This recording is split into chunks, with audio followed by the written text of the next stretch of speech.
Times translated পর্দায় আপনাদের সকলকে স্বাগত। আপনাদের সাথে রয়েছি আমি উর্মি দেববর্মা। এখনকার মতো বিশেষ বিশেষ সংবাদগুলি হলো: নর্থ জোনের অন্তর্গত জিবি এলাকার পার্কিং সহ বেআইনি রাস্তা দখল করে ব্যবসারত দোকানীদের অন্যত্র সরানোর ব্যবস্থা করা নিয়ে ট্রাফিকের এসপি এএমসি নর্থ জোনের চেয়ারম্যান প্রদীপ চন্দ্র সহ দোকানীদের নিয়ে বৈঠক অনুষ্ঠিত হয়। আজকে আমরা সবাই এখানে মিলিত হয়েছি। এখানে উপস্থিত আছেন আমাদের এসপি ট্রাফিক আগরতলা পৌর নিগমের নর্থ জোনালের অন্তর্গত। আজকে আমাদের এখানে এমআইসি সদস্য হিরালাল দেবনাথ, এমআইসি সদস্য সম্পাদ সাহেব এবং অন্যান্য কাউন্সিলর, জিবি এলাকার ব্যবসায়ীরা আছেন এবং বিভিন্ন সিন্ডিকেটের নেতৃত্বরা আছেন। আমরা অত্র এলাকার রাস্তাঘাটে ট্রাফিক ব্যবস্থার উন্নতি করা এবং জিবি এলাকাকে আরও সুন্দরায়ন করা এবং নর্থ জোনাল এলাকার অন্তর্গত প্রত্যেকটি রাস্তাকে জঞ্জাল মুক্ত করা এবং অবৈধভাবে যে বালি মাটি ইত্যাদি দিয়ে যে রাস্তাগুলি ব্লক করে রাখে এবং রাস্তাগুলির মধ্যে বিভিন্ন সময় দেখা যাচ্ছে বিভিন্ন অ্যাক্সিডেন্ট হচ্ছে এবং জিবি এলাকায় প্রবেশদ্বারের মুখে যে বিভিন্ন গাড়ি এবং বিভিন্ন অবৈধ দোকানগুলি আছে তাদেরকে নিয়ে বসে আমরা আলোচনার মাধ্যমে জিবি এলাকা সম্পূর্ণ পরিচ্ছন্ন রেখে রাস্তার যাতায়াত চলাচল এবং রোগীদের যে অ্যাম্বুলেন্স পরিষেবা আছে তাদের কোনো ধরনের ব্যাঘাত না ঘটে তার জন্য আজকে আমরা এখানে মিলিত হয়েছি এবং আগামী দিনে আগরতলা শহরের সঙ্গে সঙ্গে নর্থ জোনালের অন্তর্গত প্রত্যেকটি এলাকায় এইভাবে অবৈধ বালি ইট দিয়ে রাস্তায় ব্লক করে যেভাবে ব্যবসা বাণিজ্য চলছে এবং যেগুলি কাজ চলছে সেগুলিকে আমরা বন্ধ করার জন্য ব্যবস্থা করবো। আপনাদের মাধ্যমে নর্থ জোনালের অন্তর্গত প্রত্যেকটি এলাকার জনগণের কাছে আবেদন রাখবো রাস্তা দখলমুক্ত করা এবং রাস্তায় অবৈধভাবে জিনিসপত্র রাখা বন্ধ করুন, নয়তো আমরা আগরতলা পৌর নিগম ইতিমধ্যে আমরা কাজ শুরু করেছি এবং তার জন্য আমরা ব্যবস্থা গ্রহণ করবো তার থেকে দূরে থাকার জন্য এবং আমাদেরকে সহযোগিতা করার জন্য।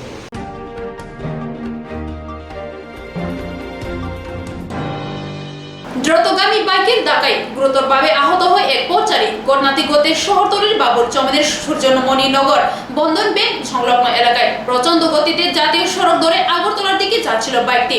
অপর একটি বাইকে ওভারটেক করে যাওয়ার সময় রাস্তা পার হতে থাকা এক মহিলা পথচারীকে সজোরে ধাক্কা মারে।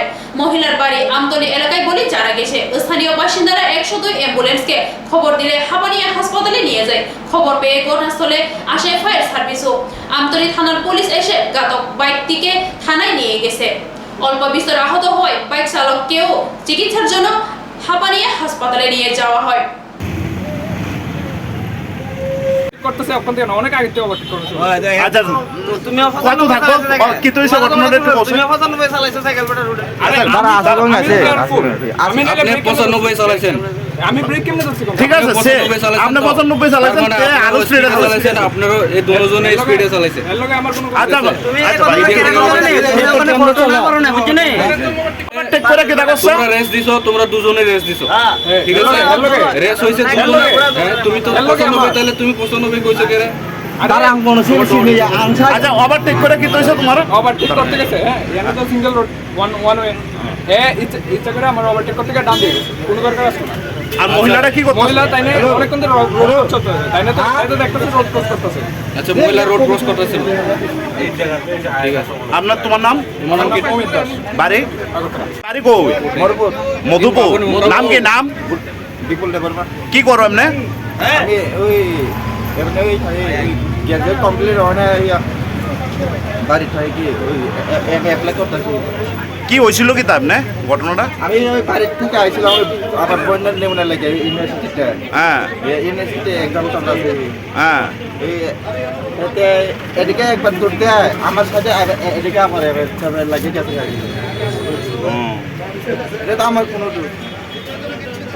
স্পিডে আসিলা তো তুমি? প্রচন্ড স্পিডে আসিলা? Side speed. হ্যাঁ সাইড স্পিডে সাইকেলটা উত্তর স্পিড আমার স্পিড কত নম্বর আছে?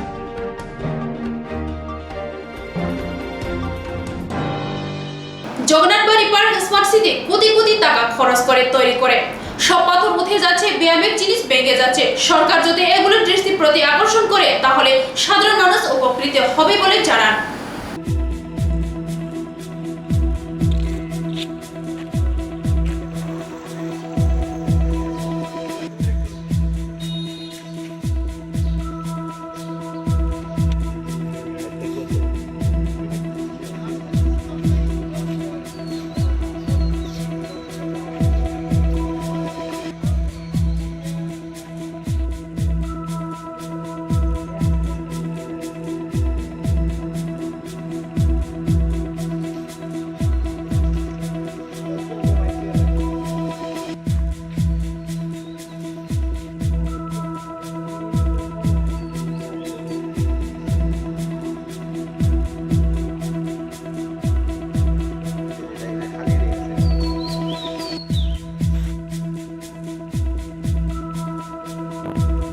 পার্কের সমস্যা হইলো গিয়ে পার্কটা যেটা করা হয়েছে এটাতে প্রথম কথা হইলো গিয়ে এটা সাইন্টিফিকভাবে হয়েছে না, মেনটেনেন্স করে না। এরপরে এখানে কাঠ মাঠ সব পচে যেতেছে, কিচ্ছু নাই। এরপরে এই ঘাসে টাসে জল টল তো দেওয়া হয়ই না, পুকুরের জল ইচ্ছা সব ফালায় দেয়, আমরা এটার মধ্যে ইয়ে নাই। আর সব ডাস্টবিনের মতো জায়গায় নোংরা ভরা এবং সব ভাঙ্গে ভেঙ্গে পড়তেছে এবং নিচে লাইট সিস্টেম করে হয়েছে, সব ভেঙে গেছে গা। এরপরে না উঠা যাওয়া রাস্তা, পেচ্ছাপ না কুঠা নাই, একটা বাথরুম নাই। বৃষ্টি হইলে পার্কের লোকরা বাইচান্স যদি বৃষ্টি হয় তারা কোনখানে গিয়ে দাঁড়াইব, একটা দাঁড়ানোর জায়গা নাই। মেয়ে লোকটাই লোক এলে ভিজা শরীরে তারা যাইতে হইব, ইডি একটা ভালো নেই। এরপরে এইখানে থাকনের জায়গা দিয়ে বনের জায়গা যে জিনিসটা দিচ্ছে এইটাতে দেখেন না সবগুলি ভেঙে পড়ছে। এখানে একটা পাখি সিংহ টিংহ দেওয়া হয়েছে, এটি সবটি ভেঙে যেতেছে। ইডি মেনটেন্স করছি না, তারা নাকি টাকা পায়, তারা আদা মাদা কাজ করে গেছে গিয়া। এটি তো সত্যি কথা ভালো না।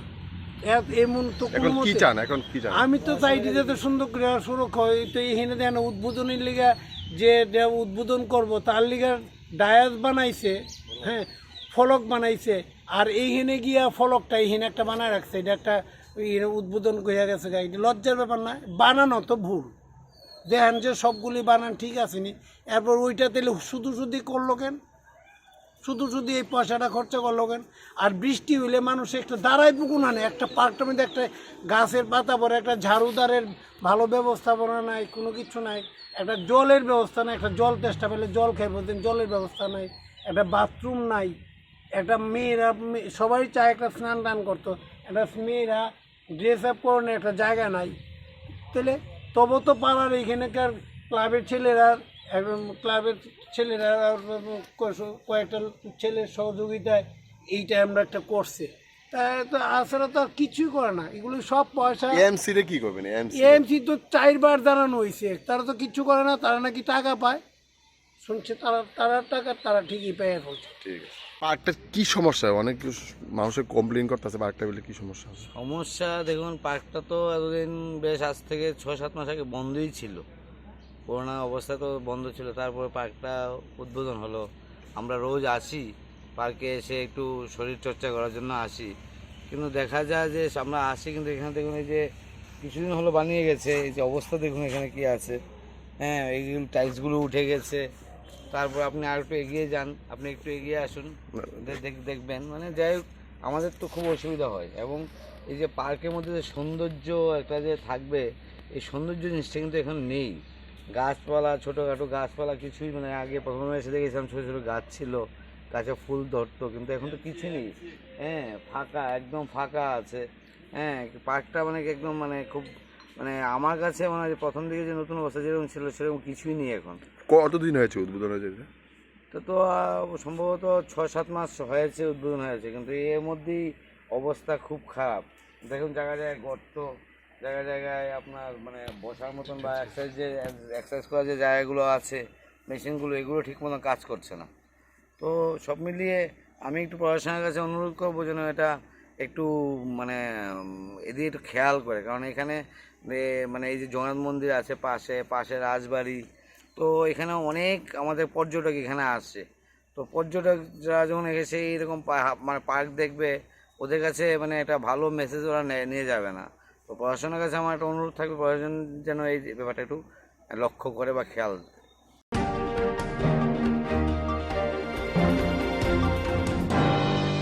ভোট সন্ত্রাসের বলি বিজেপি কার্যকর্তা, হামলায় গুরুতর আহতের মৃত্যু জীবিতে। বিধানসভা নির্বাচনের ফলাফল ঘোষণার দিন বড়জলা বিধানসভা কেন্দ্রে আক্রান্ত হয়েছিলেন তপন কুমার ভৌমিক সহ আরো বেশ কয়েকজন বিজেপি কর্মী।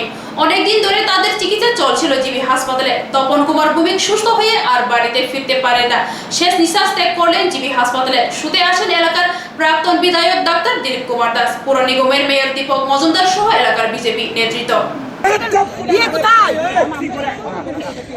আরে এমন তো কোনো কথা নাই না, আমরা আইজি লেভেলের লোক আইছি, কোনো কথা নাই, বাস কিচ্ছু পারতো না, পারতো না, ভালো হতো, এটা কোনো কথা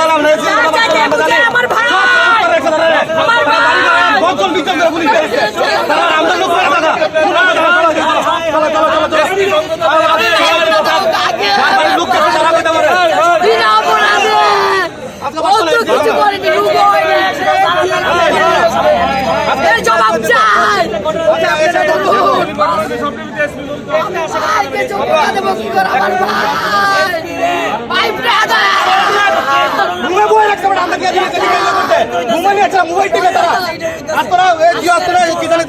জাকির হোসেন আসতো দেখছে তারা টেবিলে বই রাখছে আমরা কি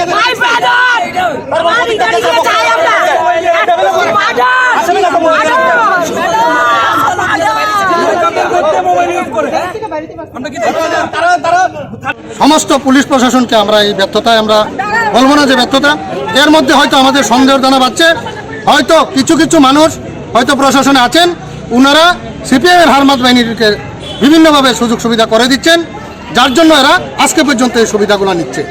এখন আমাদের অনুরোধ, আমাদের আইনের প্রতি দৃঢ় বিশ্বাস, আমরা চাই ইমিডিয়েট আসামিদের 24 ঘন্টার মধ্যে অ্যারেস্ট করা হোক, তাদেরকে বাকি যে আসামিগুলো আছে তাদের অ্যারেস্ট করা হোক আইনের মাধ্যমে, সুষ্ঠু বিচারের মাধ্যমে এবং দৃষ্টান্তমূলক শাস্তি চাই। আমরা কতটুকু সময় মানে রাস্তা অবরোধ চলবে আপনাদের? আমরা কতটুক চলবো সেটা আমি বলতে পারি না, এটা আমার একা ব্যাপার না। আমাদের এলাকার মানুষ আছেন, দলীয় কার্যকর্তারা আছেন, আমাদের যতক্ষণ পর্যন্ত প্রশাসন থেকে আমাদের আশ্বস্ত না করা হবে যে আসামিদের বিরুদ্ধে এবং অ্যারেস্ট করার ক্ষেত্রে কি প্রয়োজনীয় ব্যবস্থা নেওয়া হয়েছে, ততক্ষণ পর্যন্ত তো পুলিশ তো এসছে, ওনাদের কাছ থেকে কোনো ওনারা আমাদের এখন পর্যন্ত কোনো সঠিক কোনো আমাদের কিছু বলতে পারছেন না। আমরা চাই, আমরাও সহযোগিতা চাই, আমরা সহযোগিতা যেমন চাই আমরাও সহযোগিতা। ওর কাছ থেকে কোনো ধরনের মানে আশ্বাস পেয়ে ম্যাডামের সঙ্গে কথা হয়েছে, ম্যাডাম বলেছেন, আমরাও বলেছি যে ম্যাডাম আজকে পর্যন্ত তো আসামিদের যে আত্মীয় পরিজন ছিল, আইনের তো অনেক প্রসিডিউর আছে না, অনেক সোর্স আছে, থানা পারে না, পুলিশ পারে না এমন জিনিস বাদ নেই। আমরাও সহযোগিতা করতে রাজি, এলাকার মানুষ করতে রাজি, কিন্তু আজকে পর্যন্ত আমি আবারও বলছি যে তাদের আত্মীয় পরিজন বাড়িতে বহাল তবিয়তে ছিল, তাদেরকে আজকে পর্যন্ত যোগ জিজ্ঞাসা করা হলো না। কি আইনের মধ্যে এমন একটা সিস্টেম তো নিশ্চয়ই হয়তো আছে যে আত্মীয় পরিজন থেকে যোগ জিজ্ঞাসা করা, বা তাদের আত্মীয় পরিজন কোথায় থাকে, কোনখানে তারা আত্মগোপন করে থাকতে পারে, এইগুলো কি আমরা পাবলিক হিসেবে বলতে পারি?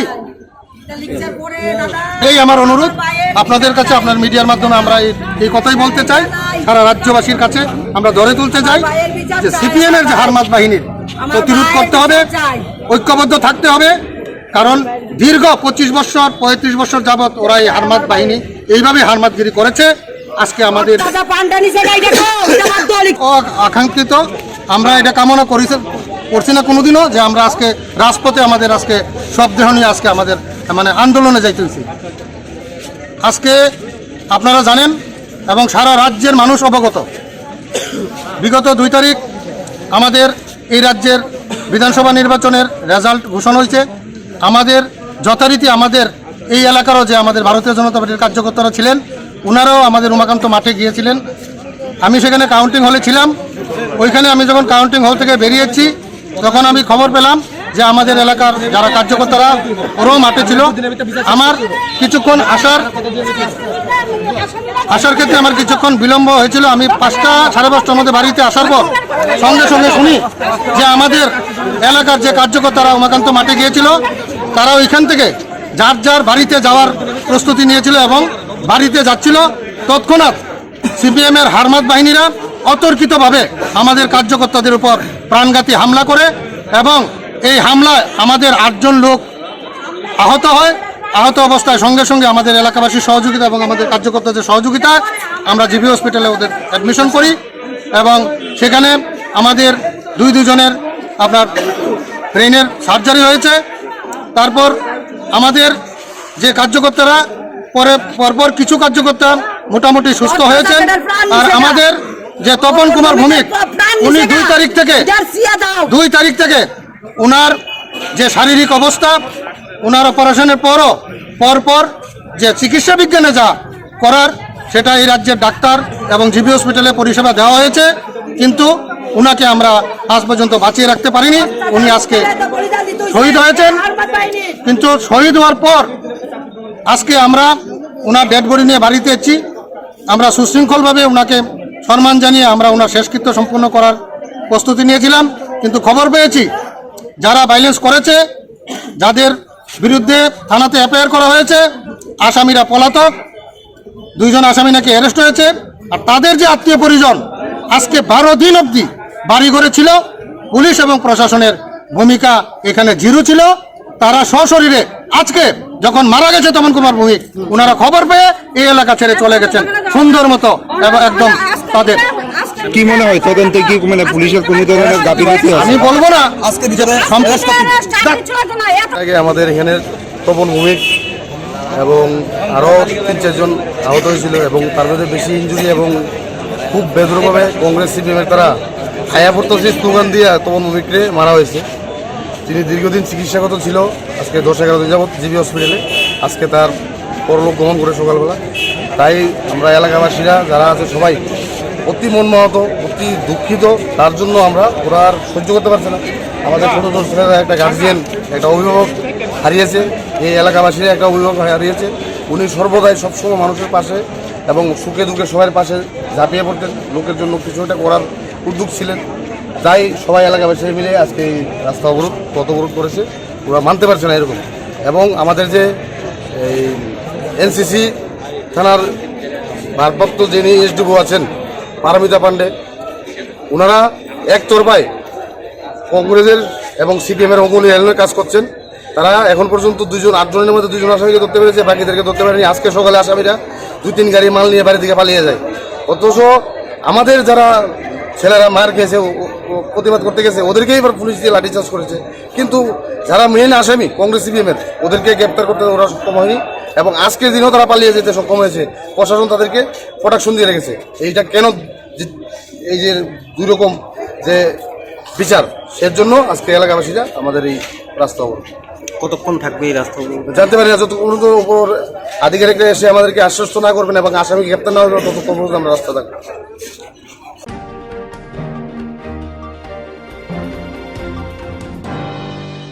বিজেপির প্রাক্তন বিধায়ক চোর, দুর্নীতিবাজ বলছেন খুদ দলীয় কর্মীরা। নলছড়ের প্রাক্তন বিধায়ক সুভাষ দাসের উত্থাপিত প্রাণনাশের হুমকি এবং আক্রমণের অভিযোগে মিথ্যা বলছেন দলীয় কর্মী, গ্রামের মানুষ সহ তার পরিজন। গাড়ি চালকে উল্টো মারধরের অভিযোগ সুভাষ দাসের ছেলেদের বিরুদ্ধে। সুভাষ দাসকে চোর বলে আখ্যায়িত করলেন সবাই। মানে বিধায়কের 2 ছেলে, তারা তাই 3 জনের টাইম না, তারা নিয়ে আসে স্বয়ং দাসের মারছে। তো মারার পরে মানে আমরা সবাই গ্রামের সবাই চারিদিকে বাইরে আসে দেখি তারার বাড়িতে আমরা কেউ গেছে না। এদিকেই মাঠে যাওয়া হয়েছে, এদিকেই মাঠের ভিতর হয়েছে, কিন্তু মাঠের সেদিকে আর কেউ যাওয়া হয়েছে না। যাওয়া ঘটনা পরে যে অক্ষণে যে আমরা এই ভিডিওটা দেখছি যে মোবাইলে, কি ভিডিও দেখছেন আপনারা? সুভাষ দাসের খবর যে প্রচার করছে, তাহলে এই মিথ্যা মানে যে বয়ান দিছে, এটি কিন্তু আমরা গ্রামবাসী কেউ জানে না। শোনে চেন কইছে বা ছেলেরা মারছে, এসব কিছুই হয়েছে না, কিন্তু স্বয়নের উল্টা তারা মারছে। তারা মারার পরে তারাই আবার কেস দিয়ে দিছে। কেস দিয়ে এসে গ্রামবাসী, আমরা চন্দনমুড়া গ্রামের একটা দুর্নাম ছড়াইছে। বুঝলি, আমরা চন্দনমুড়া গ্রামে এরকম ঘটনা হয়েছে না। মানে বিধায়ক বললো যে বিধায়কের ছেলেরাকে মারধর করা হয়েছে প্রচন্ড ভাবে। না, এটা কিচ্ছুই হয়েছে না, এটা শুধু বানায় তাই কথাটা কইছে। আর বিধায়কের ছেলের যে চেনটা চিন্তা হয়েছে সেই বিষয়টা নিয়ে আপনি কি বলছেন? না, চেন আসলো না। চেনের খবর কেউ দেখে আমরা এদিকে সবাই আমরা দেখছিও না। আমরা কোনোদিন দেখছি না, এত প্রত্যেক দিনই মানে আমরা কোনোদিন হেয়ার গলার চেন দেখছি না। চেন না দেখার পর আমরা কেমন বিশ্বাস জন্য, আমরা গ্রামের সবাই তো বিশ্বাস যাবো যে এদিকে হেয়ার গলার চেন আছে বলে। বিধায়কের কাছে টাকা পানা ছিলাম, টাকা খুঁজতাম। কিসের টাকা পানা আছেন আপনি? আমি গাড়ি ভাড়ার টাকা পানা। গাড়ি ভাড়া বলতে আমি গাড়ি চালাইছি। কার গাড়ি চালাইছেন? সুভাষ বাবুর গাড়ি চালাইছিলাম। আমি গাড়ির টাকা খুঁজতাম। বিধায়কের গাড়ি চালাইছিলেন? বিধায়কের গাড়ি চালাইছিলাম 4 বছর 4 মাস। আচ্ছা, চালানোর পর আমি গাড়ির টাকা পানা ছিলাম। তোমার কত টাকা পানা আছেন আপনি? 20,000 টাকা। 20,000 টাকা। আজ না কাল না পরশু করতে করতে আমার অনেক দিন লেট করে। আমার সংসার ধর্ম চালাইতে কষ্ট, বন্ধন চালাইতে কষ্ট।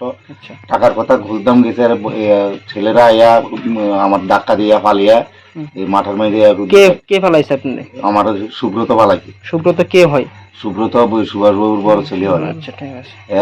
2বার পালিয়া সাইডে আর আমার শার্টের কালার দই যা দুর্গা মণ্ডপের পিলার। দুর্গা মণ্ডপটা কোন জায়গাতে আছে? দুর্গা মণ্ডপটার মানে উত্তর দিকে। মানে দুর্গা মণ্ডপটা কি সুভাষ দাসের বাড়িতে আছে? সুভাষ দাসের বাড়ির কাছে। আচ্ছা, ঠিক আছে। ওইখানে নিয়ে পিলারের লোকে নিয়ে আমার বাড়ি খাওয়াইছি। নিয়ে খাওয়ানোর পরে সুভাষ বাবুর বাইয়ে ধরছে, সুভাষ বাবুর ছেলে ধরছে, ধইরা আমার টানাটানি করতে আছে। কিন্তু আমার এই ভাইটা যদি না থাকতো আমার মা লইলি আমার ওইখানে নাম কি ভাইয়ের? বাবলু দাস। আচ্ছা ঠিক আছে। আচ্ছা তারপর আপনারা কি মারধর করছে? হ্যাঁ আমার আপনারা কি মারধর করছে? আমার মারধর করছে, চূড়ান্ত মারধর করছে, আমার হাতের মধ্যে বাড়ি দিছে। কে কে মারধর করছে আপনারা? এরা দুই ভাই আছে এবং সুকুমার আছে। দুই ভাইয়ের নাম কি বলতে পারেন?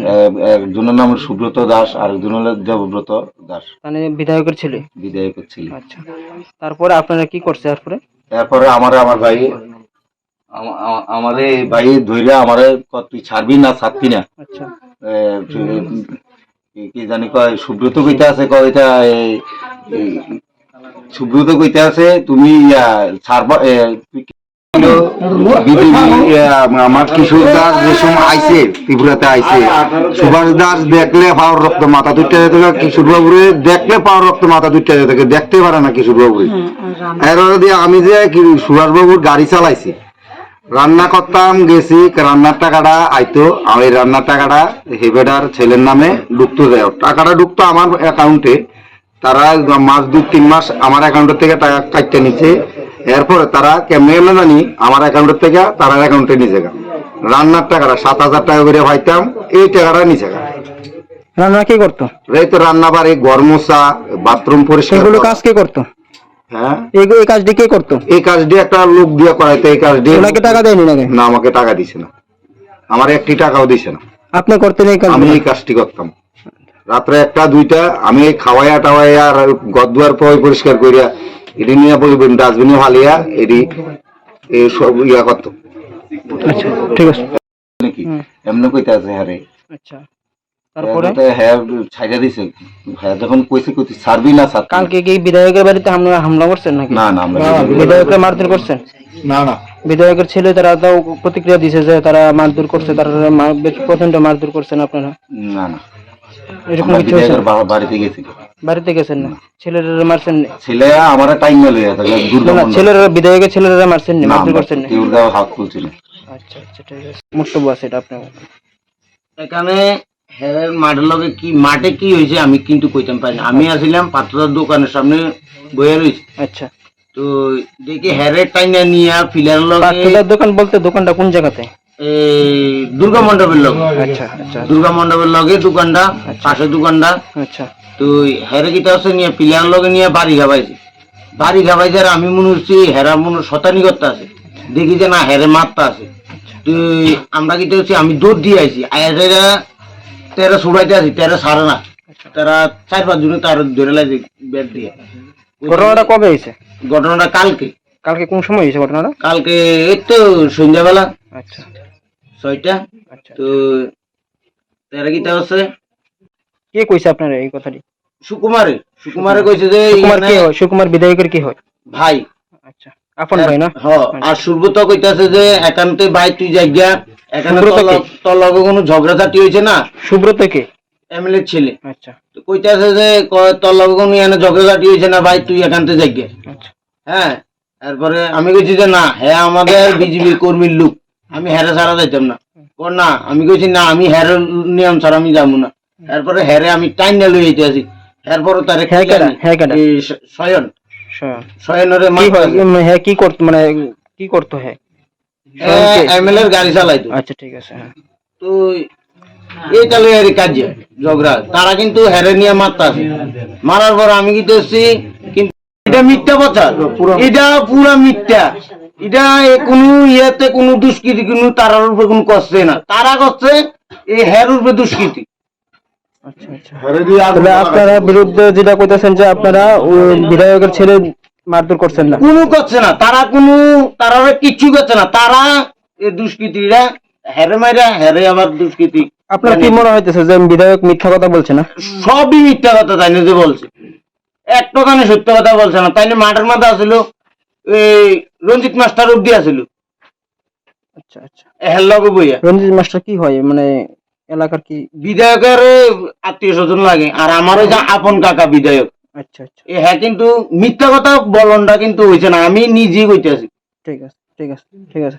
ছেলেদের লগে কোনো ঝগড়া হয়েছে না, উল্টা তারে মারছে, মাইরা সাইরা তারা কইতেছে যে তারার মারছে, উল্টা এমএলএ কোনো কিছু যাচ্ছে না কেউ। এখানে ঘটনা স্থল হয়েছে, কার্য হয়েছে এই মাঠে।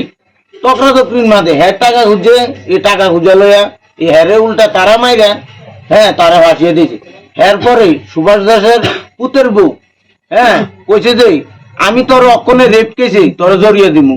এরপরে হ্যারের টাইম না লিয়ে যাইতেছে। এরপরে কথাটা কে কইছে? এই অনামিকা বিধায়কের ছেলের বউ কইছে যে হ্যারে রেপ কেছে জড়িত করে দিব। এরপরে আমি টাইম নিয়ে লই আইতে আছি, আমার এমএলএ আব্দুল টান দিয়েছে, দেখ বাবলু তোরা কিন্তু আমি চাকরি দিয়ে দিয়েছি, তুই কিন্তু বেশি পারিস না দেখ। আমি কইছি না আমার একটা বিজেপির কর্মীকে আমি মারতাম দিতাম না। আসলে বিধায়কের যে কথাটা টিভি নিউজ 24 এর যে বিবৃতি দিছে সম্পূর্ণ মিথ্যা কথা। টিভি 24 না, সব চ্যানেলে এটা ভেনকাটা দেওয়া হয়েছে। সম্পূর্ণ তাদের সাজানো গল্প। তাইনে এই গ্রামটা নষ্ট করছে, 5টা বছর শেষ করছে, তাইনে অত্যাচার করছে, তাইনে একটা কর্মীও ভালোবাসছে না। তাইনে কইতে আছে যে সবার শেষ করে লাগবো, এই গ্রামে শেষ করে লাগবো। খুব দুর্নীতিমূলক কাজ মার্ডার করা হবে, সেই বিষয়টা আসলে এটা সম্পূর্ণ মিথ্যা কথা। তাইনে দেখছে যে তাইনে যে নকশাল কেন্দ্রে যে কুকীর্তি করছে, তাইনের কুকীর্তি এবং তাইনের 2 ছেলে দেবব্রত দাস আর সুব্রত দাস যে কুকীর্তি করছে, এই কুকীর্তি থেকে বাঁচানোর লেগে কুকীর্তি বলতে তাইনে দল বিরোধী কিছু কাজকর্ম করছে। তাইনে ছেলেরা যে অনেকে কইছে যে ভোট দিও না, সিপিএম এ ভোট দাও, এদিকে কাজ করছে এবং টাকা লুটপাট করছে এবং মেলাকট টেলাকট থেকে অনেক জায়গা থেকে টাকা আদায় করে আসছে, বাড়িতে আসে না। এই ভয়ে কইতে আছে তাহলে মার্ডার করবো, তাহলে পুলিশ প্রোটেকশন চাইছে।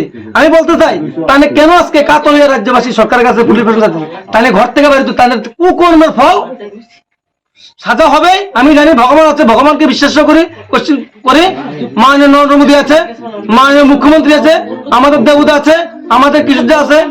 আমরা যাতে তার সুষ্ঠু বিচার পাই আমরা আবেদন করি। আজকে আমরা চন্দ্রপুরের মানুষের সবাই ঘরে ঘরে কান তাদের ছেলে অত্যাচারে চন্দ্রপুরের বাসী অতিষ্ঠ দৈল্যপুরের চন্দ্রপুরের মতো যত গ্রাম আসে সব শেষ হয়ে যাবো। আমরা তার জন্য মাননীয় মুখ্যমন্ত্রীর অনুরোধ করতে আছে, দিল্লির বলে সেন্ট্রালে কি মৎস্য দপ্তর দিব, দপ্তরের বেচে খেয়ে নেব। ফুড ফুডার চেয়ারম্যান, ভাতার চেয়ারম্যান তাই শেষ করতেছে। ত্রিপুরাবাসী জানে, সবাই জানে। আমি চাই সবাই যাতে অগ্নিবদ্ধ হইয়া তাইনের কুকীর্তি ফার্স্ট যত হয় সবার কাছে অনুরোধ রাখছে, তাই শেষ করেছে সন্তমপুরে। আপনাদের 5 বছর যে বিধায়ক ছিলেন উনি কি আপনাদের জন্য কিছুই করেন নাই? একদম কাটে মালি পালিয়েছে, এখানে চুরি সিসিরিট করেছে, এখানে চুরি। আমাদের দলের কোনো দোষ নাই, দল খারাপ লোক অবস্থা হবে না, দল ভালো, ভারতীয় জনতা পার্টি ভালো, তাই ব্যক্তি হিসেবে খারাপ। আসলে মনে হয় আমাদের দলের যে উপরে লিডার আছে তাদের যে এত খারাপ চরিত্র সমাজের একটা কিট তাই নেই।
এখনকার মতো সংবাদ এখানে শেষ হলো। পরবর্তী সংবাদের জন্য চোখ রাখুন স্ট্রাকচারের পর্দায়।